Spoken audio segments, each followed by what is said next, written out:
Hello, my name is Andrew Mercer, and I will be giving a presentation on identity theft impacting senior citizens. Through this presentation, I'll go over just a brief overview of identity theft in general, common threats faced by senior citizens, how senior citizens can identify attempts to steal their identity, how seniors can protect themselves, and a conclusion. So, identity theft in today's world, I'm just going to give an overview of identity theft as a whole. What is identity theft? So, according to USA.gov, identity theft is when someone uses your personal or financial information without your permission. This information includes your name or address, credit card, social security numbers, bank account numbers, or medical insurance account numbers. Who identity theft is impacting. So, according to Javelin Strategy and Research, the number of people affected by identity theft is on the rise. Although it's hard to kind of pin down the most targeted groups for identity theft, four groups of people are especially vulnerable. Those four groups being children, mega social media users, high income earners, and the elderly. It's important to note that the elderly can actually fall under three of these four groups of people listed. The elderly can be have a heavy presence on social media, and they can also have high income.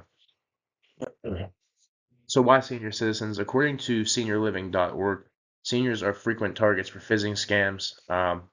People who reach out to seniors and basically try to sell them on something that is not the case. They call them and they lie to them. They try to just basically obtain sensitive information like credit card information, usernames, passwords, any type of personal information that they could use to steal your identity. When seniors grant power of attorney, that's another way that identity theft occurs for them. I didn't really think that this would be a big one, but it turns out it is. It's very important for seniors to grant power of attorney to people that they can trust fully, and people that basically they trust their life with. I didn't realize that people who are granted power of attorney over senior citizens commonly do steal their information and their identity. So it's important for them to choose trustworthy people. And lastly, senior citizens have much more doctor's appointments and health issues than the average population. So their information may be vulnerable in settings like hospitals or personal care facilities and places like that.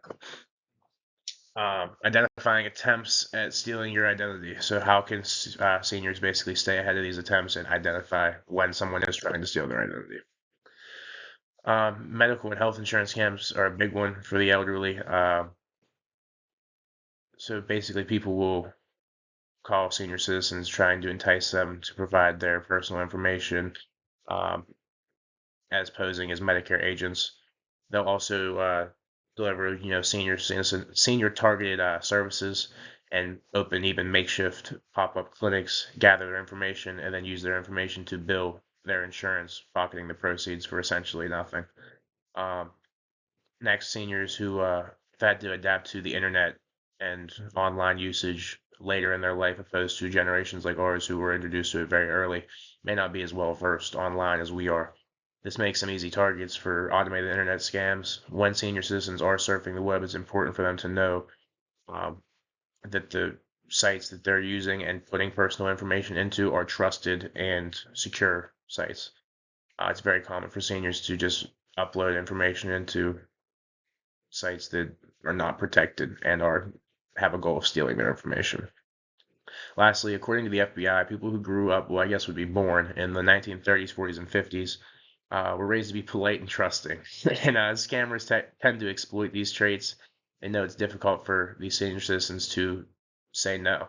Um, they want to please the person they're on the phone with, and they feel like they need to give them what they're asking for. When in reality, what they're asking for is just to steal their identity.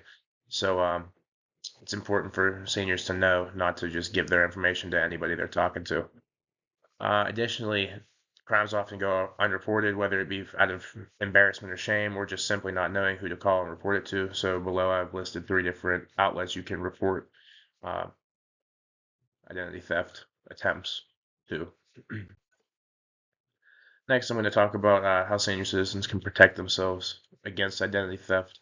Number one would be just do not answer phone calls, text, or messages from numbers or from people that you don't know.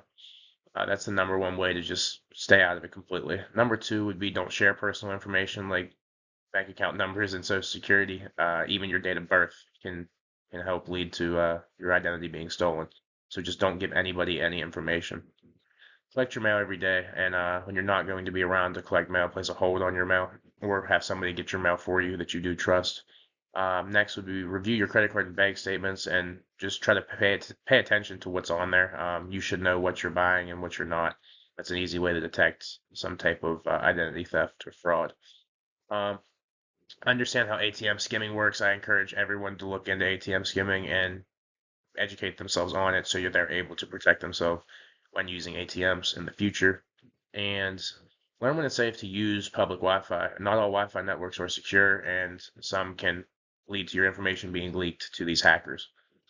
Lastly, store personal information and things like your social security card in the same place, in a safe place. Don't carry it around with you. That is one of the easiest ways to have your identity stolen. So, lastly, I give some final tips and takeaways. Many people may not know they experience identity theft immediately. Ways to kind of identify this would be bills for items you did not buy, debt collection calls from accounts you did not open, information on your credit report for accounts you did not open, denials of loan applications that you did not apply for, and mail stops or things of that nature. Lastly, I would urge senior citizens to utilize identity theft protection software. Many companies offer these services. I would say it's best to just research the different services offered at the different companies and choose one that works best for you. This can be very beneficial in preventing identity theft. Thank you for your time, and if you have any questions, you can reach me at my email listed here on this slide. Thanks, and have a good night.